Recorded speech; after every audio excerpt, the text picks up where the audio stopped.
Hello there! Welcome back to Charles Circle, and welcome back to Captain of Industry. Last time we produced Electronics 3 at scale and used them to spin up our first data center. As a result, we're swimming in compute.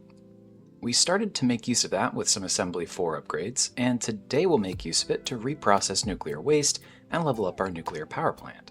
Just in time, too. Our waste material stockpiles were really piling up, and we could use the extra power production as well. And actually, before we dive in, this is Editor Me chiming in during post here. I've just realized I was filming this on the 1-year anniversary of uploading the channel's first video. It's genuinely wild looking back on this past year. I just started making videos because I liked the game and wanted to share it with people, and the interest and reception has been incredible. So I wanted to take this moment to say thank you. Whether this is your first episode or your 101st, it's you, the audience, that keeps me excited and motivated to keep this thing going. It's been an awesome journey so far, and I can't wait to see where the next year takes us. Without further ado though, let's get into it. So today's to-dos are basically the Nuclear 2 work that we need to do and everything else. So within the context of getting Nuclear 2 set up, we're going to need to do some nuclear waste reprocessing, which said another way is our MOX Rod production. We'll talk about what that means in just a moment. And then of course we need to do the reactor upgrade itself, which is a fun little process because you have to power it all the way down before you can upgrade it. And that will be disruptive to us, but we'll navigate it just fine, I think. Along the way, I'm keeping an eye on all of our other productions. Of course, spinning up Electronics 3 has all sorts of knock-on effects to our economy, and our Electronics 2, I think, is probably going to need reinforced as a result of that. We are also going to continue making servers and therefore increasing compute and therefore using compute, and doing so via Assembly 4 upgrades in a few different places, as much as we can afford along the way. The other two things that are sort of on my mind, not super pressing and totally fine if we don't spend much time on this, but I think we might actually have some time this episode. We have some mining transitions out on Isla Trace that I think we've been talking about for forever, and it'd be nice to actually get something set up out that way. It'd be, I think, helpful for us to do this ahead of time. You never want to be reacting to a mining transition, always good to be out ahead of. And then I think we can probably try to spend some time on aesthetics again. I feel like I'm always behind where I want to be on that because I'm chasing some goal or another, and then it never gets done if you don't make some time for it. So let's try to do a little bit of that today too. So then, I think it makes sense to just hop right into the Nuclear 2 work. This is our nuclear power plant, and I'll talk about the new things that we're slapping in here along the way. But just as a quick reminder, we mine the uranium, we process it over here into yellow cake. Yellow cake goes into our enrichment plants, which all then churn out on this belt here, our enriched uranium 4%. A little bit of a stockpile here, but it is the critical ingredient going into our uranium rods. A little bit of steel, and then you have uranium rods. These are the actual fuel of our nuclear power plant. It, of course, turns water into steam, and it makes a little bit of this spent fuel. Spent fuel, to this point, we've just been throwing into a waste storage, and actually just at the end of the last episode, we finally filled this one up and started to spill over into another one I had to hastily slap down. We have to put them into this building right now because they're radioactive, and that causes a significant health issue for our citizens if we leave them exposed anywhere else. Of course, we can now, with the Nuclear 2 technology that we actually did unlock a little while ago but can finally afford to implement, we can turn spent fuel into some other things that we can find productive uses for. And so we'll talk about that in a moment, but we are going to spend down this stockpile. And the other thing that we've been stockpiling is this depleted uranium byproduct. We'll also be able to use that today to make these MOX rods. MOX rods are an alternate to the uranium rod. It can only be consumed by the upgraded version of the nuclear reactor, so the nuclear reactor 2. We do want to do that though, because they are made from recycled fuel, essentially. So how does that process work? Well, we start with our spent fuel, and we put it into a nuclear reprocessing plant, which does what it says on the tin. The reason we've waited so long to do this is not that we couldn't, afford to spend some spent fuel. It's that this machine costs 24 teraflops, which is a lot of compute, or was until last episode. Now that we have the data center up, we can definitely afford to have this guy running all the time. And by the way, it'll run at 100% for a while because we have a stockpile, but we don't make 8 spent fuel a minute. We make 1 right now, and we'll make 1.5 when we get this thing all the way up. And if we go even further, we can eventually get to 2. But when we're consuming MOX rods, we'll actually be diluting the need to consume uranium rods, so we'll actually produce less spent fuel. We'll create some spent MOX instead. But the point is, 8 is a ton of capacity. This thing won't actually run at 100% once we burn through the stockpile. So you take this spent fuel, you add a little bit of acid and a little bit of molten glass, and you get 3 things. 1, you get this reprocessed uranium 1%. We can use this out here as an alternate input to save on yellow cake. In the enrichment plant, we still just mix it with some hydrogen fluoride, and we still get our enriched uranium 4% at the same actual output rate as well. And we do produce still a bit of depleted uranium, but it is a bit less, right, than the amounts that we make with the pure yellow cake starting material. So this will save us on uranium ore, right? Which is good because we've started to take a pretty decent sized chunk out of our little pile here offshore. What else do we make? We also make plutonium. Plutonium is an interesting one. There's some fun stuff further in the game, core fuel when we get to the fast breeder reactor stage of nuclear. Call that nuclear 3 if you like, but we aren't there yet. It's also used in the very late parts of the space program, which we will get to in a little bit, but not happening today, not happening tomorrow. So this plutonium, today, we can mix finally with this depleted uranium that we've been stockpiling, and this is how you make the MOX rod. So this MOX rod, as we said, is an alternate fuel, again, can only be consumed in the nuclear reactor too. So in order to make use of this, we will have to upgrade. And we will also make spent MOX. Now, eventually, you can also recycle spent MOX, but we can't do that yet.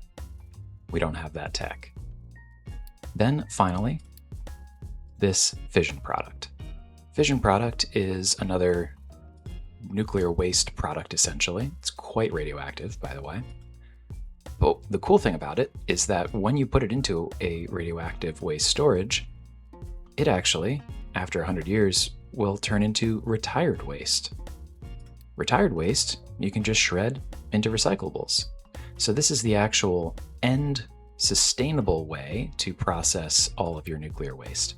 So it won't stockpile as long as you can turn it eventually through all of these different processes into fission product. Of course, 100 years is some time in the game, but as you can see, more than 100 years, more than a few hundred years have passed, we will, of course, be able to recycle this all eventually. As I mentioned, we are going to generate spent MOX, and we don't have the ability to process it yet, or reprocess it yet, so we're going to have to store that, but that is not a forever thing either. It's just the next version of what we've been doing with spent fuel, which is holding on to it until we have the technology to do something better with it. So that's the overview. How are we going to actually implement it today? So we want to prioritize, that's what this little balancer here is for, we want to prioritize the consumption of MOX rods because they come from recycled. And every time we make a recycling loop in Captain of Industry, we prioritize that input to save on the other default inputs. So we'll have that production here, essentially. I'll have to go in and make some changes, of course, to the belts to fit that in, but it's very straightforward. Of course, we always want to be running. So even when we don't have MOX rods, we want to make sure that we're backfilling from our old school uranium rod production. We'll do that. Pretty straightforward. In order to do that, we'll need to be providing plutonium and depleted uranium. Depleted uranium we have quite the stockpile of out here, but generally, right, we make it as an output here from our enrichment plants. So we'll belt that out here. consume as much of it as we can here. Slowly but surely, I think, be able to clean up this pile and take back some of that space. And we'll need the plutonium, right? Working backwards, we said that's here at this nuclear reprocessing plant. Spent fuel, easy enough, we have it right here. On the input belt, highly suggest using the lowest level of belt, or even just having trucks do this. The thing about a larger belt is it's also a larger storage buffer, which means more waste piled up out here, exposing itself to the environment and causing health issues with your citizens. So anywhere where you're whisking it away, and you know that there's room for it, I like to use the fastest belt. So for example, over here, right, we have the flat conveyor 3 450 belt lined up to quickly get it into storage as fast as possible. But anywhere we're outputting it from storage, we're going to use the small belt, even though we're using tiny numbers, right? So that's how I like to keep these things straight in my head. The other safe thing to do is just truck. Trucks are very quick and will only drop off if there's actually room, so nothing really backs up. So the spent fuel, we're going to prioritize getting out of this one just because there's not so much. And then we'll adjust our belts here so that we're able to actually accept any spent MOX. Try to flip this real quick.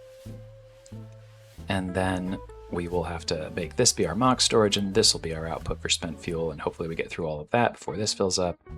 We'll just have to juggle some waste. Shouldn't be a problem. Let's see. So acid, we know.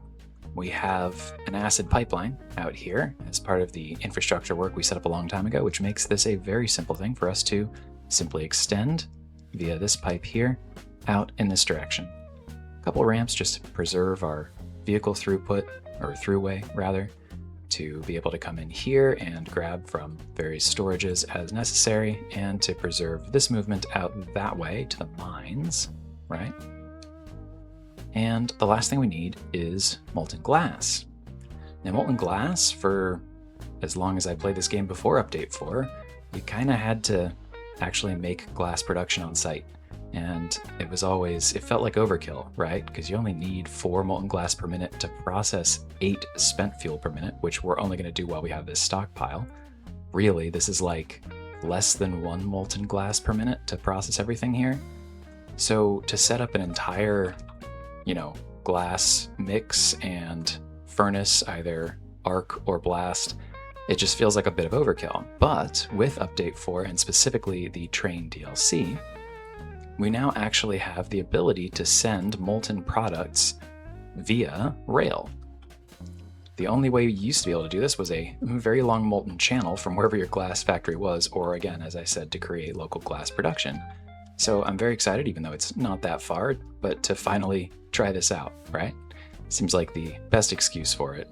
It's definitely, I would say, in general, I don't find the idea of transporting molten via train efficient, although I do find it cool, right? So it doesn't, it's not a compressive thing. There's no real value, I think, in relocating it midway through the one-to-one processing step. But here, we can actually just take overflow. We'll prioritize out, of course, to our actual glass production here, but we should be able to sneak off a little bit of excess overflow out to the station. Like I said, it's not very much. So we'll have to set up a train to do that. Cool looking wagon as well. And then that train will just come out here and drop it off, and we'll channel it the rest of the way through. Is that everything so far? Not quite. On the output side, the fission product, we're simply going to send out and around to a new radioactive waste storage. There's room for a second. We'll need it eventually, but I don't know if we're going to need it for, well, certainly not today, but just want to make sure there was room there while still preserving this ramp. So left a little ghost there. Same thing's true here, by the way. We will eventually, I know we just said that this has massive throughput, but we'll eventually need this for some of the FBR work eventually. So if we can keep this processing area, that would be great. I have no idea. We might end up building an entirely new FBR area, but that's far enough in the future that I'm not gonna stress about making it perfectly future-proof. Then we need to send back this reprocessed uranium 1%, right? And as we said, that is something that we want our enrichment plants to use. And oh, look at that. I need to extend this belt still. But we originally built these, right? Knowing that we wanted to do this and left that level 2 flat conveyor space in the way that we set up our other inputs. So, as you probably already saw, we want this to be the prioritized input because, again, it saves on the yellow cake, so we prioritize our recycled input. So that's it. That's the whole thing. As I mentioned, we can't really use the MOX that we would make unless and until we upgrade our nuclear reactor. So I think the first thing we're going to do, we definitely can justify committing to the 90 megawatts, I think, at this point, that the third level of power would provide us. But I think we probably just wait, rather than making more and more power and then hurting. I think we wait, we spin this down, upgrade it immediately, probably using Unity, really trying to get going fast, and then turn it into a nuclear reactor with the upgrade. Nuclear reactor 2, it'll still run, and we can even do so with that new third turbine level. And then we'll build all the rest of the reprocessing stuff. So what I'm going to do is Unity build our ramps so that our trucks can still get around. But then from there, I'm going to unpause the game and drop the power level here, and just cross our fingers that we can get through it okay, because I don't really want to do any sort of like spinning up a steam storage battery or anything like that. So I think we're just going to kind of cross our fingers and hope for the best here. Probably not best practices, but I think we can get away with it. So let's see.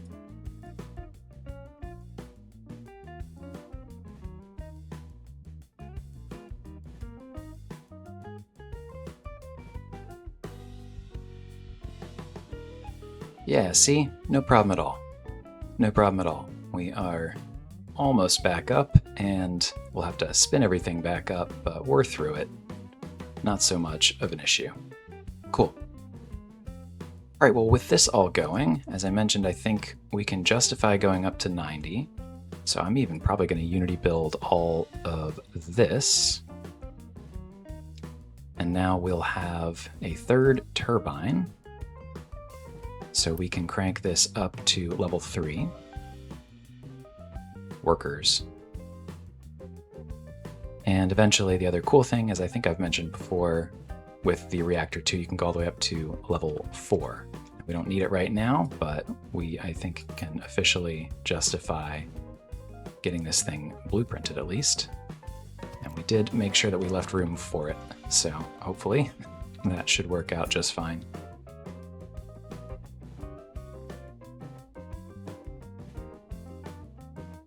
Headed off by 1 there. Don't worry, I saw.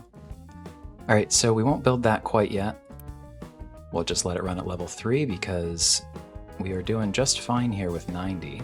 That is okay. We do have still, of course, our solar and auto-balanced oil products turbines, so this should be just fine for quite some time. But we have it when we need it. All right, so the other thing we should probably do is let our trucks build a lot of the rest of this, but we are going to be hurting on workers, and that's despite the fact that we saved a ton with all of those upgrades. So I think I'm going to go back to our trusty little feature of unloading the ship when we're not using it. I think we can otherwise let all of this get built, minus we don't need the second radioactive waste storage yet, and then I obviously need to slot this in properly, so I'm going to do that real quick.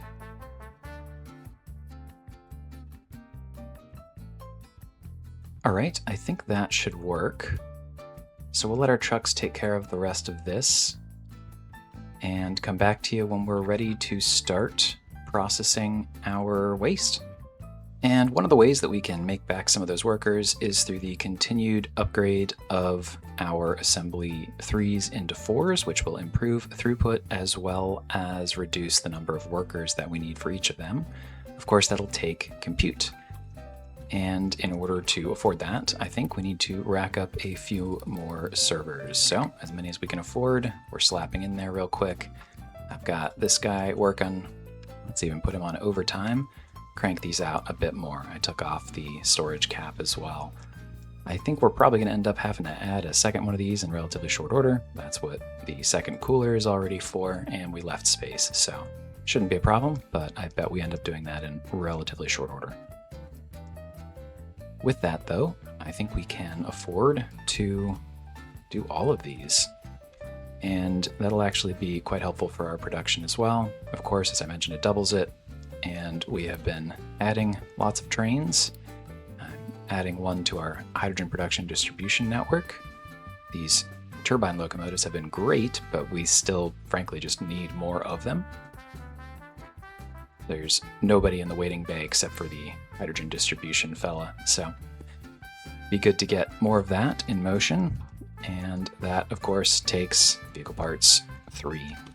So with that done, and apparently I also queued up another flatbed fella for Silicon Ridge, which sounds right. In fact, I'll even speed that up. Then I think we should get our molten train going. So this is what that looks like. It's definitely overkill, but this thing's going to run every once in a while because one car, which looks sweet by the way, holds 480 molten glass. And like I said, when that thing's running at full, we're consuming, what, 4? And it's not going to run at full for quite some time. So let's go ahead and just build a single car and a tier 2 electric because, I don't know, that's what everything out there is. It looks cool. And we'll create a new line for it. Queue it up. And the new line should be very straightforward. It's one place to one other place, so it'll be a dedicated line. And we'll just say, starting here and ending here, send your glass. So we'll call this Silicon Ridge Nuclear Molten Glass Import. Feels descriptive. Is there a molten glass icon? That'd be pretty sweet. There is. Even better. Right, and then one other thing we should do is, of course, build this train station. Duh. But with that all built, let's make sure that our train is only running when it needs to. So we'll push out of here and we'll pull into here. I mentioned, I think last time, 2 times ago now, that I was playing around with ways to make sure the train only arrives if there's room for everything. And there's actually this cute little icon over here that allows you to run the train only if it can be fully loaded or unloaded. And I think, yeah, we do it like so. If we pull it down under this amount, basically, it'll wait until there's totally room. And thank you to the person who pointed this out in the comments. I was sort of backing into it, trying to figure out how long a train was, how much room it had, and how far to set this. And yeah, no, it's just an icon staring me in the face in the UI. What are you gonna do? That is a pleasant discovery. So that's good. And we want to make sure that this only leaves here if it is full, but something tells me that's not going to be an issue. Cool. So that should be pretty straightforward. How is everything over here?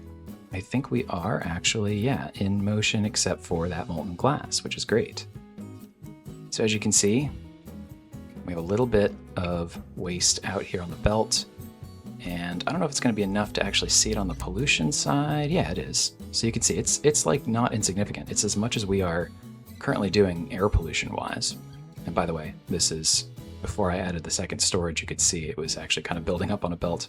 Then we got the second storage, and now we have a little bit out. So it's significant. You should be aware of it. It doesn't mean you can't have any of it out there. Obviously, you see our health is just fine, but it is a way that you can move the needle on health and not in a positive way. So something to keep in mind.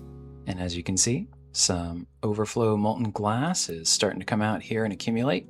Very good. So we're just waiting on our train, which we can speed along with a bit of Unity.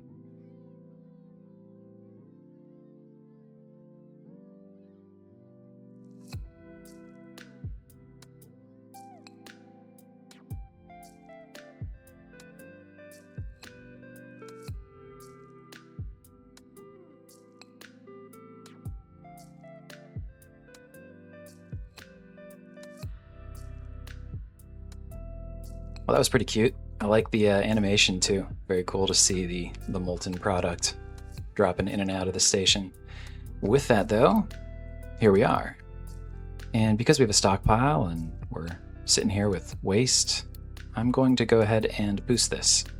I think we'll probably end up having to boost some stuff downstream if we want that to work longer term, but I think I'm okay with that as well. The issue is going to be the plutonium. So the plutonium is also radioactive, right? And it's going to sit on a belt unless we do something about it. So I think we're going to go ahead and boost this as well so that the consumption is equal. As long as the MOX rods don't back up here, this should keep going. And I believe, yeah, there's an internal storage buffer specific to MOX rods as well. So, and of course, once they start getting in, that will be primarily consumed. So I think we're going to go ahead and even clear this out until we start to get some MOX rods in. There we go. All right, well, that is our upgraded nuclear reactor 2. It is also, hopefully, the beginning of our running down a pretty decent sized stockpile of waste. As you can see, we are kind of already done using spent fuel here. So what would be probably good to do is to start cycling it through this one instead, and to switch this guy to a MOX only. So I'm going to go in and change some things here for the belts so that we don't back up on spent MOX fuel.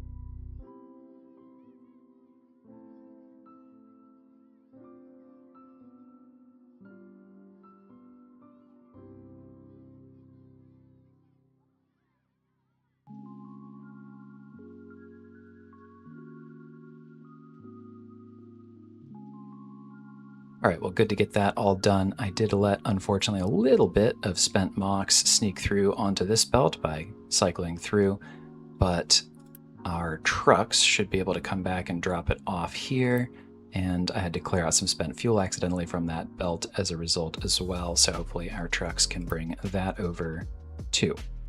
So I'll actually pause this belt so that our trucks can have some space to come drop that off. Because I believe by clearing it out, right, it should be in our shipyard. Yeah, and we don't want that. So we'll get that out of here. You can't actually delete this, right? So no getting cute about that. You have to go through the effort of the full recycling loop. While that's all happening, let's do a little bit of that reinforcing of the Electronics 2 production that I talked about. It'll also help us get some workers back. So let's do this evenly. Let's start with, let's say, half of the PCB chain getting upgraded, which means half of the Electronics 2 chain, which is 4 machines, also gets upgraded. We'll keep an eye on this and see how the production bounces back. If we can continue to afford the compute, we'll do it anyway, just to do it. But I think we'll prioritize over here for throughput impact. In the background, we were out of technologies to work on. Our labs were sitting idle, and that's a waste. I don't have grand plans for any of these in the immediate future, but I figured I'd just queue up everything until the next level of research hard stops us. Probably end up rearranging some of this eventually, but so that you know where we are in the tech tree. It's basically everything at this point except for these repeating technologies, which obviously you can't complete, but everything up to this hard stop will be soon complete. Looks like it's time to add a few more racks here. So that's 5, which will short-term solve our problem, but I think it is probably also time to extend this fella. So let's do that, have our trucks get to it when they get to it, and that will also require a corresponding second water chiller, 24, 24. So that'll be our little duo here. And I think if we need to, when we need to scale beyond that, we could simply mirror it over here, something like that.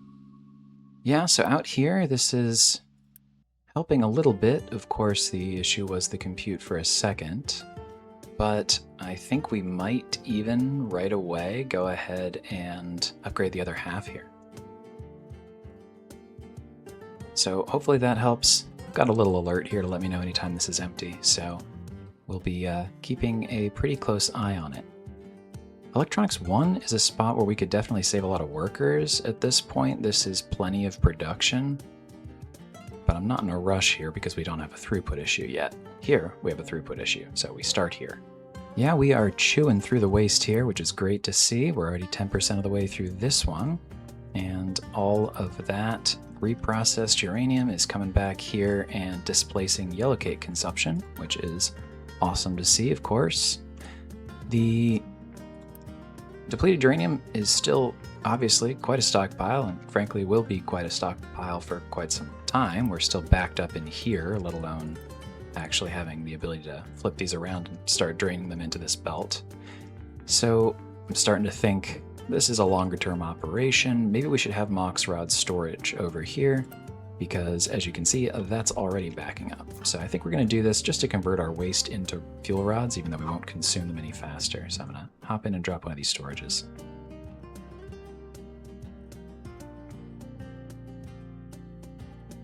So that should buy us a little bit of time to convert all of our waste over. And we do need that to move quickly because I don't need this plutonium backing up on this belt. I'm going to let our chem plant catch up here on the plutonium processing until this belt is empty, and then we'll boost this guy again. 2, 1, 2 when boosted. So as long as the belt is empty in between, it's totally fine for them both to be boosted. And with that belt clear, let's go back to processing at 2x here. Obviously the molten glass is keeping up just fine, and so is the acid. Not huge amounts. The big things to be tracking are our spent fuel here, and the accumulation of fission product out here. So this will, of course, eventually fill up. That's what that alert is for, but it should take some time. So actually, the next issue we're going to run into is the backup of reprocessed uranium 1% on this line. Eventually, this, and actually probably not that far from now, this will run out of space to put the reprocessed uranium.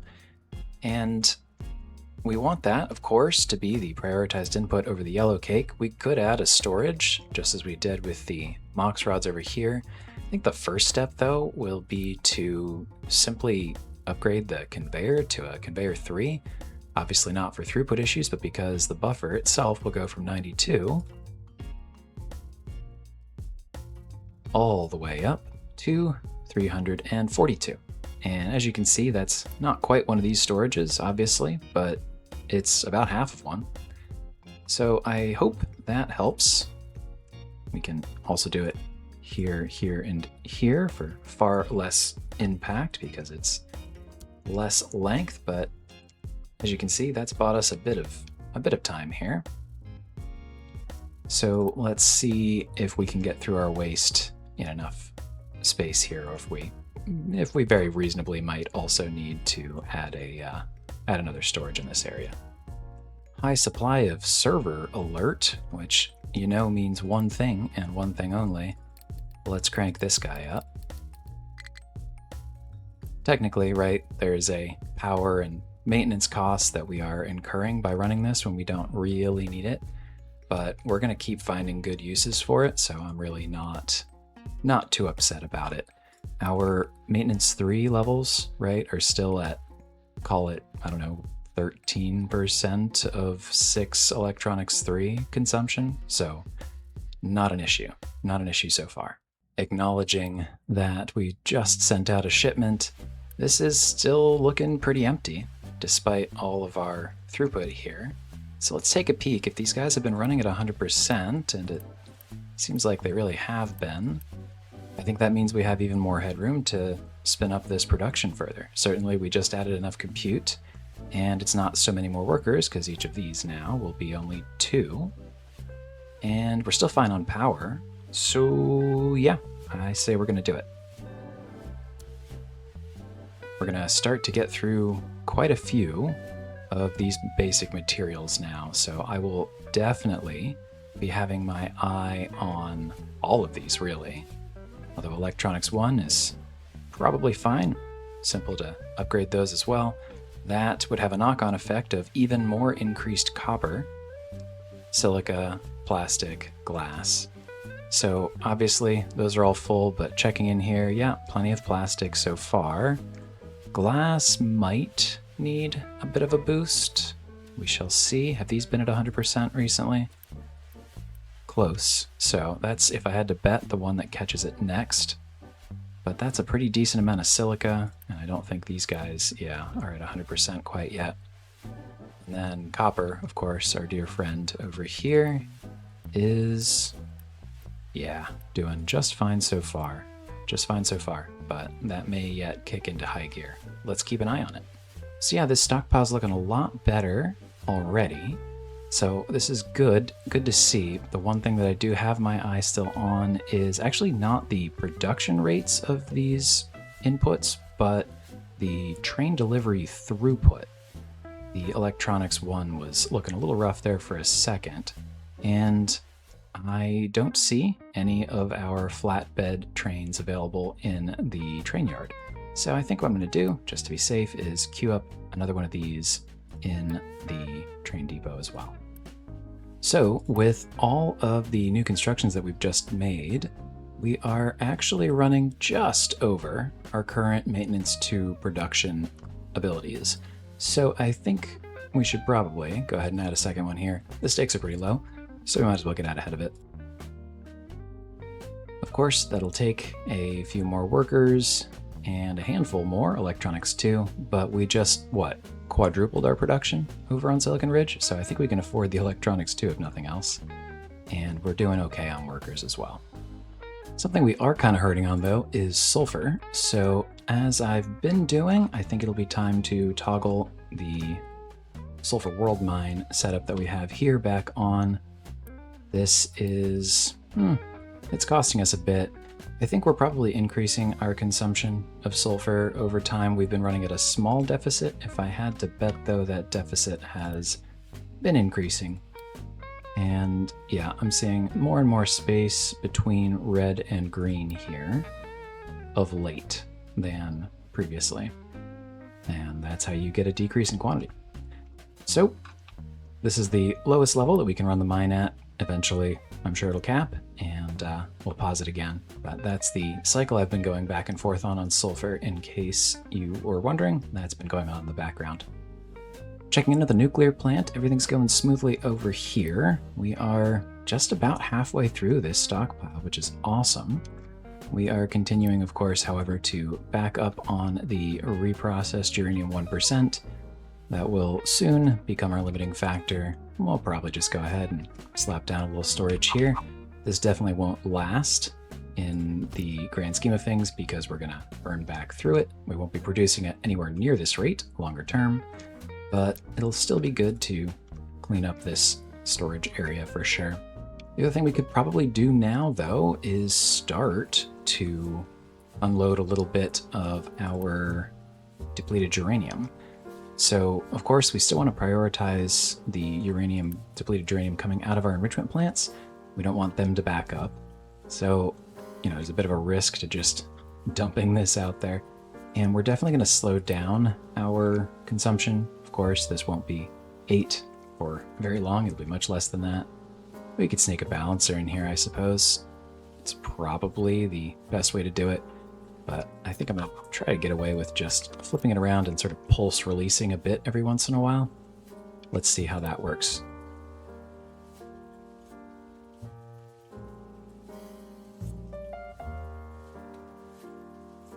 Alright, so shot a whole pile out there real quick. Also upgraded the belt, again, just for the storage, not necessarily the throughput. In fact, probably despite throughput. But will be good to sort of get bursts of this out.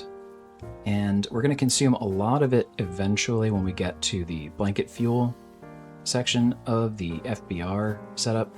So just setting expectations, this is going to be still a pile for quite some time. We're not going to consume, what is this, 18,000 depleted uranium plus whatever we're continuously producing, 8 at a time, making MOX rods. Like that's not where the bulk of this ends up going eventually. This goes 10 at a time to blanket fuel, something we consume at a much higher unit rate than MOX rods. But it's still, of course, valuable to have. So we'll deploy it when we need to. But otherwise, I think it's really just going to be about starting to consume this production and no longer accumulating it. Yeah, and officially the backup is entering the building's actual buffer. So let's go ahead and grab a storage here.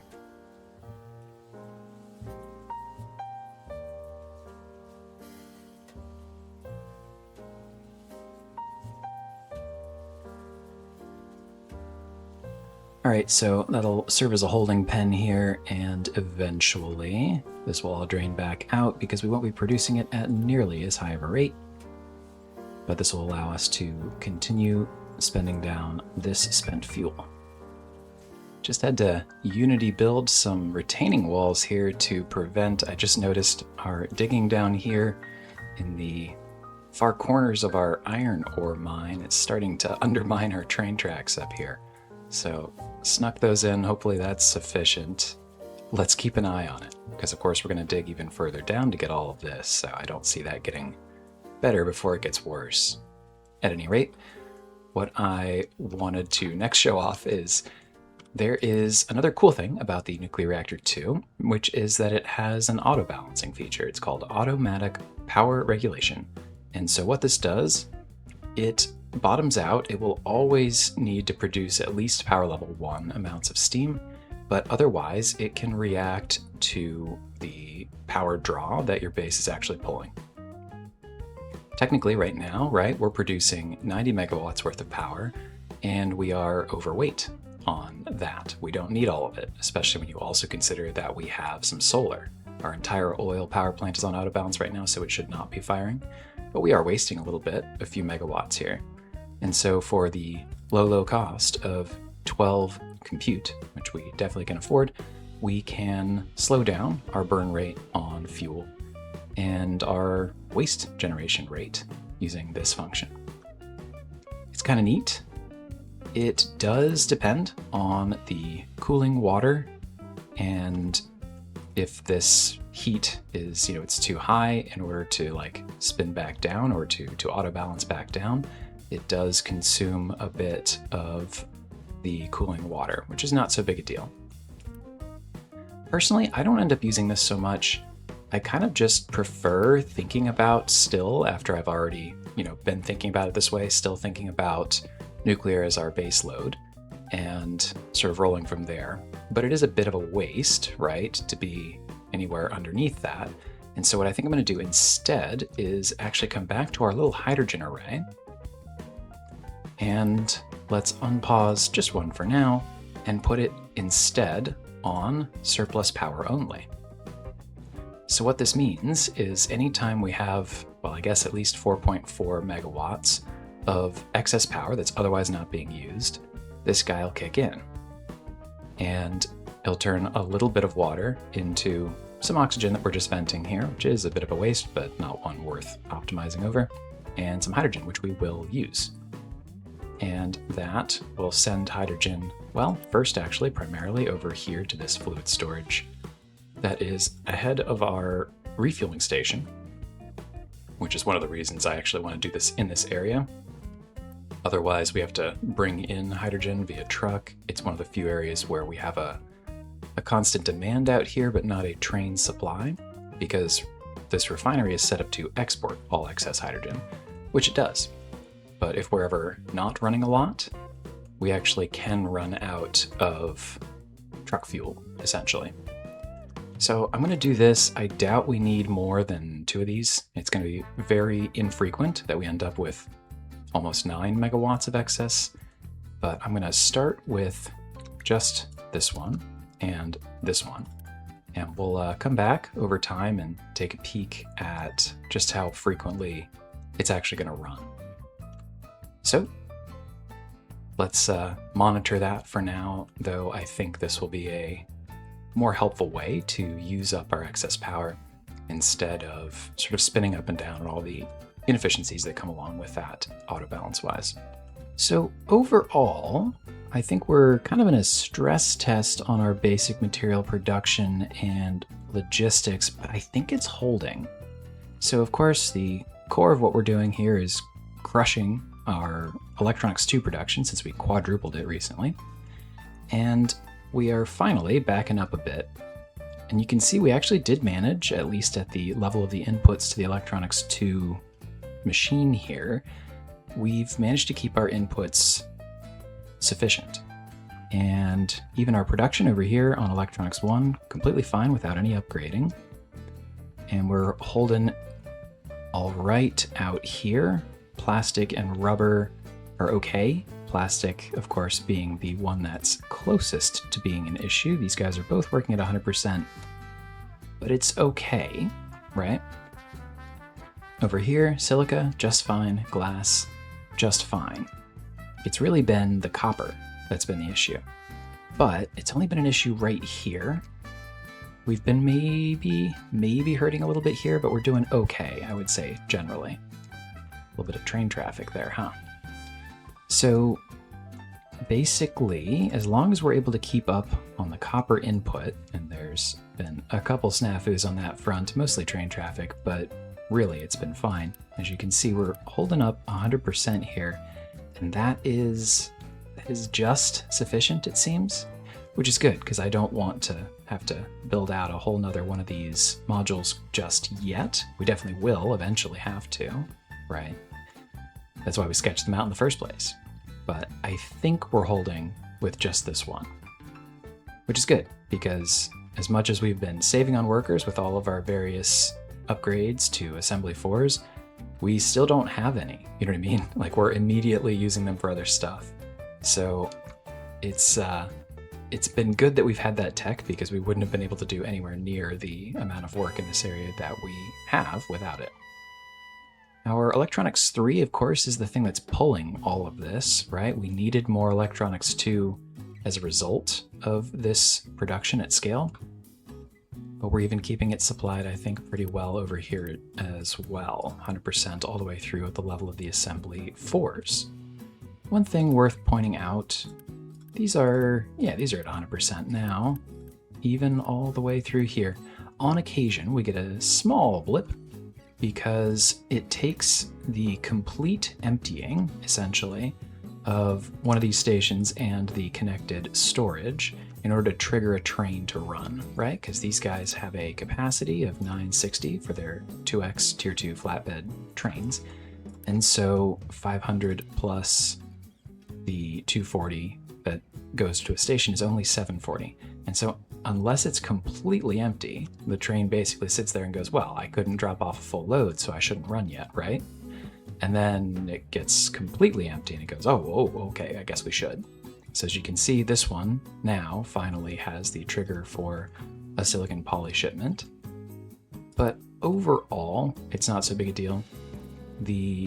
Occasionally we have a little bit of lag that works its way through in the microchip machine phase. But it's been, at worst, I've seen these guys be at like 95%. So there's a minor inefficiency there just because of the lag of the train network to react, but it's completely, it's meaningless in a like actual impact sense. But it's worth pointing out that that is one intersection between the way that we've designed this with the smaller storages and the way that the train network logic works. And then out here at the nuclear plant, we are continuing to go through and have very nearly processed all of this spent fuel stockpile, which is awesome, but we are actually short again because we're backed up on the reprocessed uranium. It's backing up all the way out here to the reprocessing plant. So another storage, I suppose. And, you know, again, these are totally temporary. We've essentially shifted our stockpiles from being spent fuel into being reprocessed uranium and additional fuel rods, MOX and normal. But that's a better thing to be stockpiling, in my opinion. And it'll give us space, once this is done, to have more spent MOX storage. We'll continue to send all the spent fuel because we will eventually run out of MOX to consume, right? And we'll have to back into producing uranium rods again. That will produce a level of spent fuel that will then reprocess again, and the cycle continues. Once we do have to go back and make more of that basic enriched uranium, we will start to pull on this stockpile. So it'll take a long time, fortunately, in a good way, to pull all of our stockpile through, which is great. It means, honestly, like we could pause the entire yellow cake production and uranium mine for a while. I'm not going to. I don't think it's that big of an impact, but that's kind of the point, is that none of this is going to be remotely active for a very long time because we have this pile of recyclables essentially to run through first. So very good to see, and I'm quite confident we'll get through this by the end of the episode, which is kind of fun. And in fact, this is now empty. What that means is we can adjust these belts in just a moment. I want to let these trail into the machine itself. But once that's done, we can set this up so that these two are spent MOX only, and so that any spent fuel goes directly into this machine, which, by the way, will no longer need boosted. So I'm going to quickly take care of those belts now that this is clear.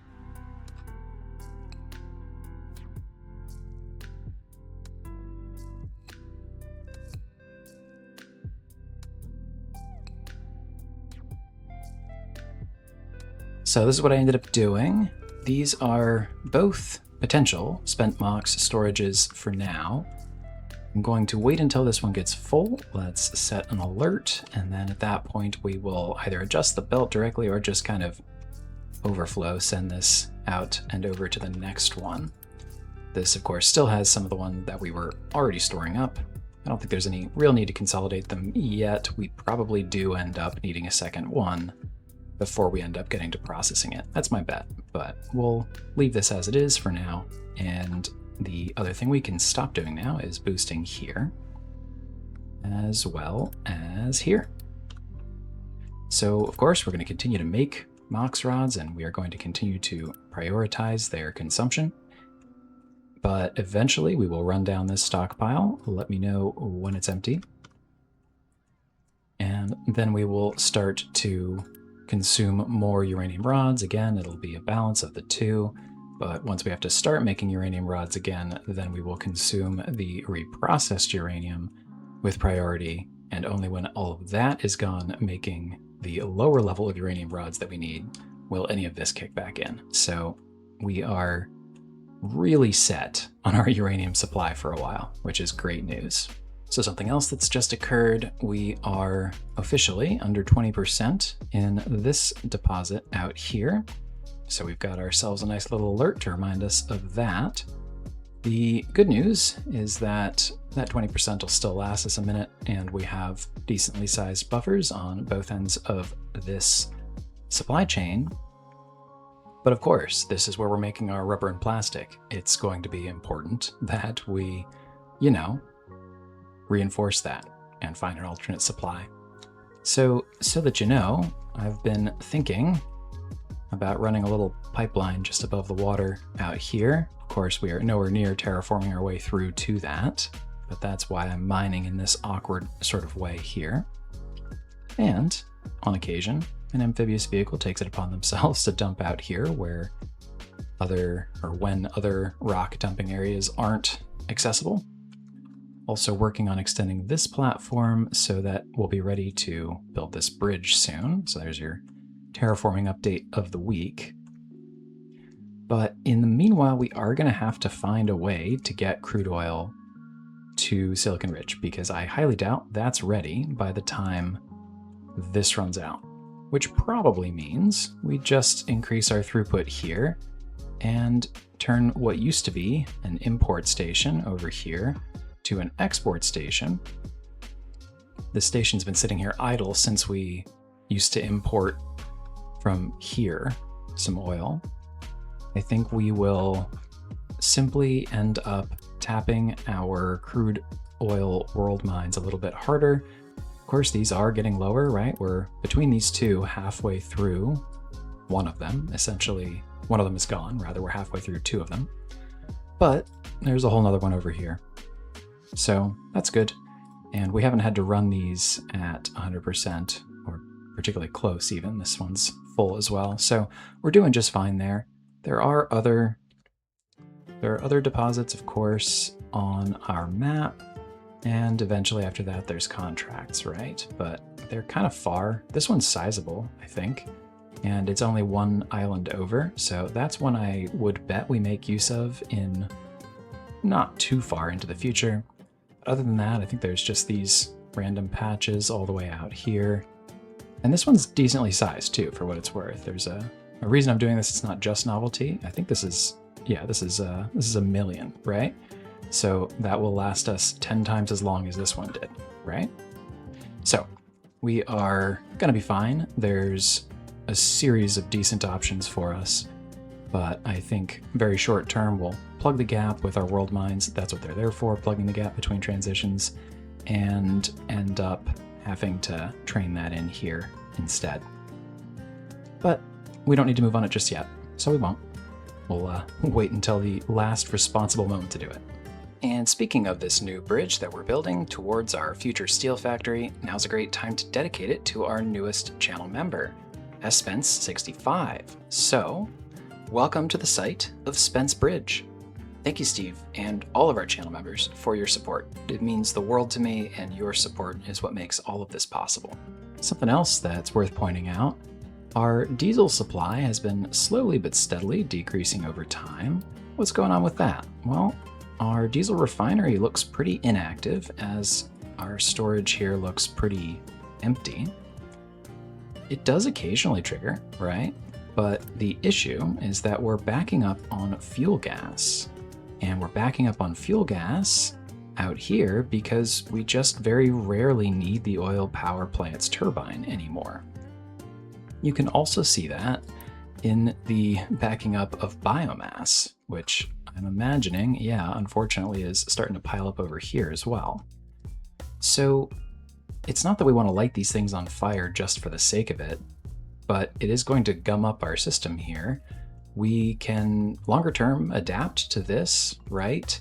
And turn our fuel gas into diesel in a cracking unit, which is around here somewhere. There, this guy. It's a pretty nice little thing to be able to do. We're not set up to do it yet.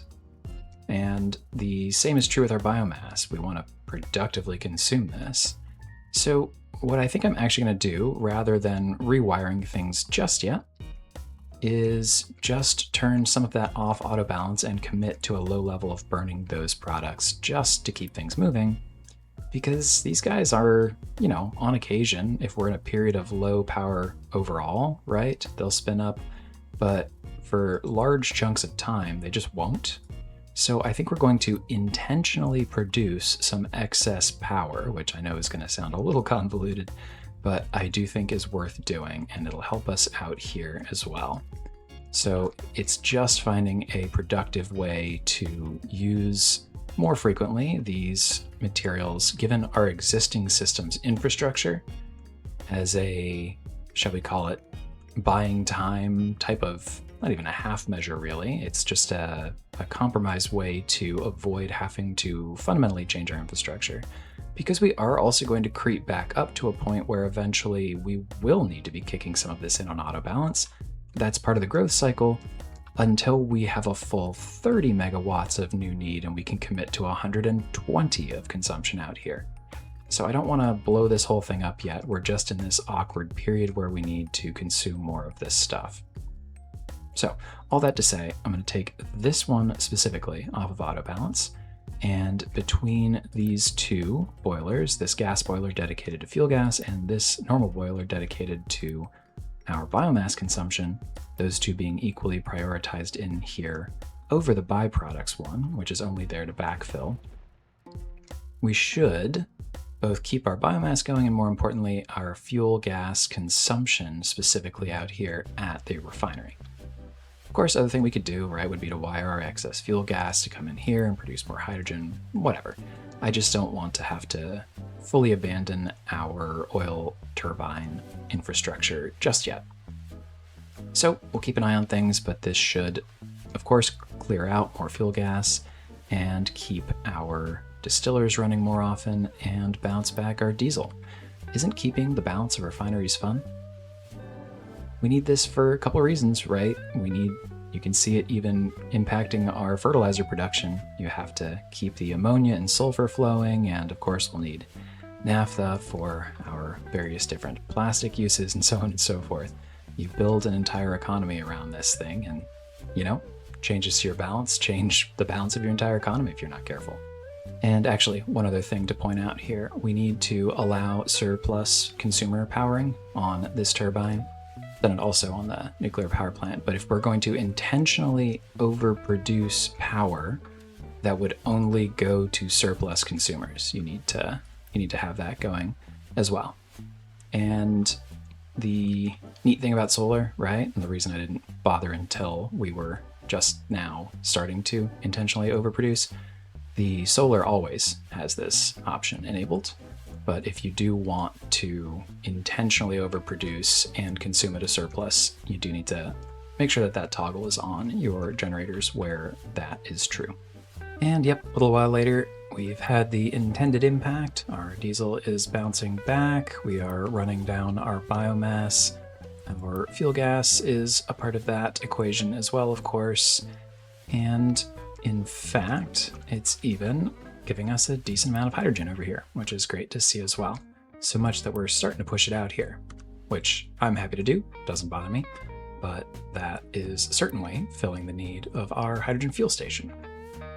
All right, well, keeping an eye on runtime, I think we should probably take a look at today's to-dos and check in here. We can definitely say the entirety of the Nuclear 2 upgrade section is sorted. We've obviously done the reactor itself, we've got MOX Rod production up and running, and we've even burned through our stockpile of primary nuclear waste. We've got a pretty good pile of recycled materials that we'll be able to go through before we even have to start going back to primary uranium mining and processing. So feel really good about this. Our power situation is fantastic as a result. In the odds and ends section, I think it's probably fair to say that we reinforced Electronics 2 production. Does quadrupling production count as reinforcing it? I think so. And we've even had the sort of bonus goal of being able to confirm our primary productions all hold up on that front as well. We've got copper, we've got silica, glass, rubber, plastic. Everything's holding up, which is awesome to see. And we've definitely done a good amount of Assembly 4 upgrading. There are still certainly a few more spots where we could do that, but we have done obviously a good amount here. You know what the heck? I'm just feeling like it right now. We've got the parts. Let me go ahead and crank all these up too. Why not, right? So with that, I think there's only a handful left on the island, really. Probably over here in some of our, in some of these goods that we are producing for the settlement. And we can definitely keep working on that, but it's a pretty solid start, I would say, at minimum. So we want to look at our employment. We still have 16 Assembly 3s left. What did we start with? Almost 60. So we are through a good chunk of them, and the ones that were most impactful, I would say, are already sorted. So very good to see there. The two things that we haven't yet done are talk about mining transitions, unless you want to count the oil one that we've just talked through, I suppose. It's not quite mining, but it's similar. But we haven't talked about the actual mining transitions over on Elo Trace that we want to set up soon. And we haven't done any decorating. I'm shocked, absolutely shocked to discover that I've accidentally not left time for that. Let's at least glance out here at Elo Trace. So what's the goal out here? What's the timeline for that goal out here, right? We've been talking about this because If you haven't picked up by now, I'm quite anxious about getting out ahead of mining transitions. We're going to be fine. There's a world mine here for this. We are going to set up a steel factory out here, right? That's going to produce a bunch of our primary steel in the first place. But I am cognizant that that is going to take a minute to spin up. Probably not as long as it took us to spin up Silicon Ridge, but we need steel in the meanwhile. And this is getting, closer and closer to being sorted. This is our nice little Band-Aid deposit. It won't last super long. We don't need it to last super long, but it won't. And then the coal, same thing out here. There's a world mine for coal at least, but this is like our next big deposit, and I would like to keep mining coal. So those are the two things I have my eye on, but of course this island, if I kill the fog here real quick, going into photo mode, this island produces, or could produce for us, a whole lot more than that. Limestone's great. We're doing okay on our primary limestone deposit. We've made a huge dent in it, obviously, but it's still pretty sizable, and we don't go through a ton of it per minute. And Silicon Ridge has its own deposit here. I'd like to keep this just for Silicon Ridge, but in a pinch, if we had to, we could go get some. But this is another very generous deposit, and I'm sure that we'll get into it sooner or later. Bit of sand out here, but we've stopped consuming sand 98% on St. Charles. Not a huge deal. There's some copper out here. We'll certainly keep going through the copper, but we have still copper.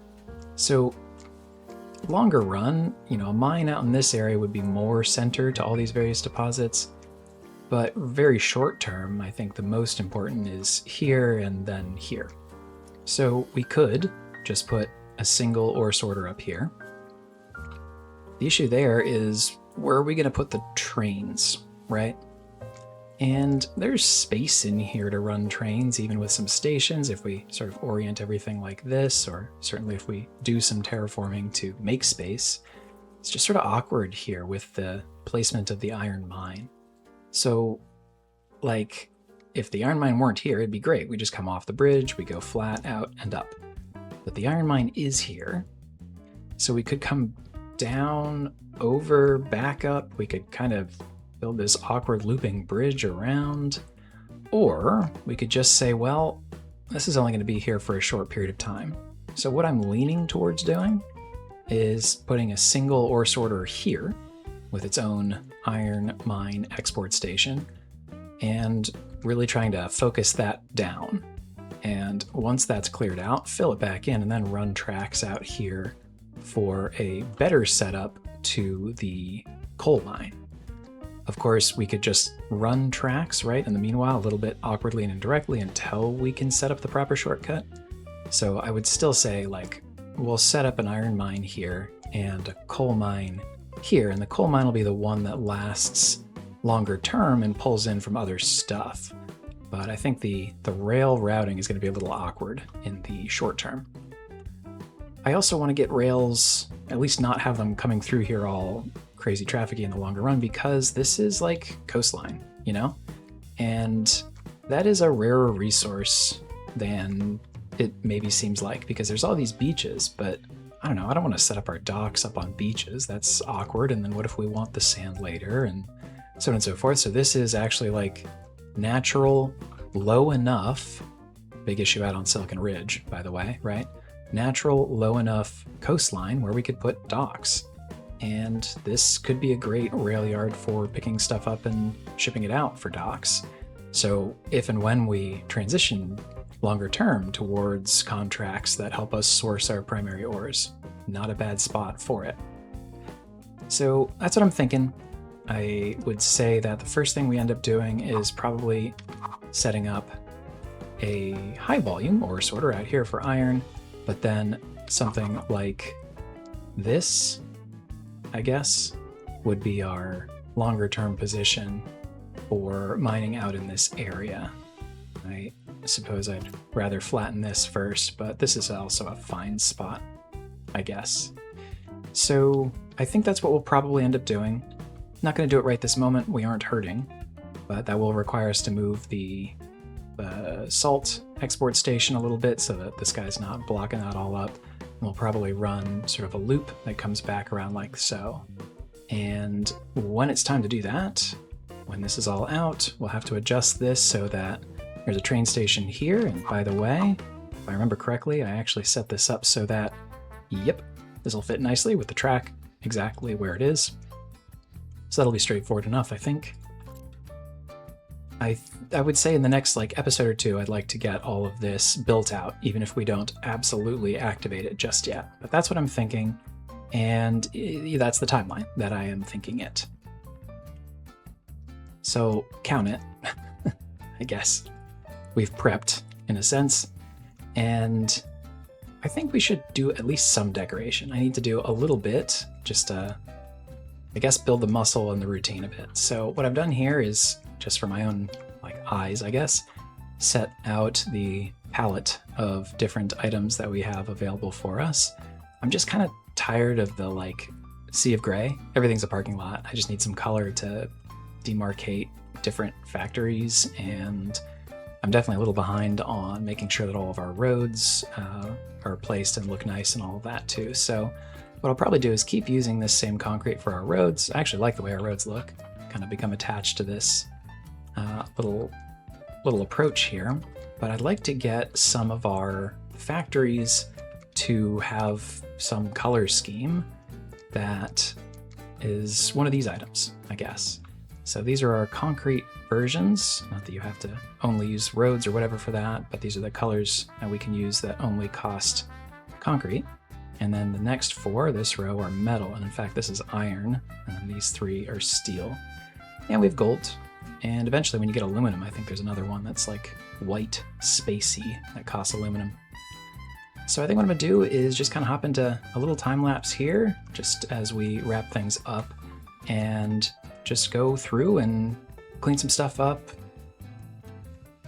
Do a little bit of decoration, essentially. So hop in and work on some of that.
All right, well, that was a bit of a blitz.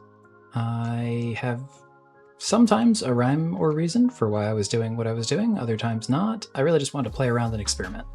I figured it's too much gray. I don't know exactly what we want, but I figured if we put a little bit of everything out there, we'd have a chance to evaluate and react to it and change it if we want to. But a lot of the road stuff I felt like was pretty no regrets. There was a lot of implicit roads that we now have explicit. This little intersection had been bothering me since we'd set it up. I still don't love it, honestly, but it's a little better. And this road out and around the refinery to come up and connect here is nice. I started putting in a decent number of vehicle barriers to try to force our trucks to use these roads since we've gone through the trouble of giving them to them. We'll see how much they respect it. There are still entire areas where we've just completely ignored our urban development, so to speak. And like I said, I'm not totally sold on each of these different colors necessarily, just want to see what it looks like. And even if we do keep some of these, I imagine we might want to play around with trim. At any rate, I like this brick. I've used it for the for where research is before. I think it kind of pops nicely with the blue labs. I thought, I don't know, maybe data centers are kind of the same, also blue and red, nice, it's pops. And then everything else is like, I don't know, I'm just trying some colors. So at any rate, I'll give it a moment to let our base actually catch up. Our trucks are, as you can imagine, quite busy. And still plenty left to do. More of a, I don't know, a first pass or a down payment on a lot of what I've definitely deferred here. But we should give this base a little bit of TLC. It certainly deserves it. So I'm gonna try to do, I don't know, some amount of this every episode going forward, if I can swing it. Let's see. If our base is not able to afford a whole bunch of concrete or trucks or steel or whatever it is, well, of course we'll have to defer, but I'm gonna try to make that sort of the default going forward. Let's see. That's all for today though. Ran a bit long to get some decoration time in, but I think it was worth it. Otherwise I'll just keep putting it off. And it was very satisfying to get all our nuclear waste processed. I feel really good about our power situation going forward. So next time, I think we start looking ahead to the space program.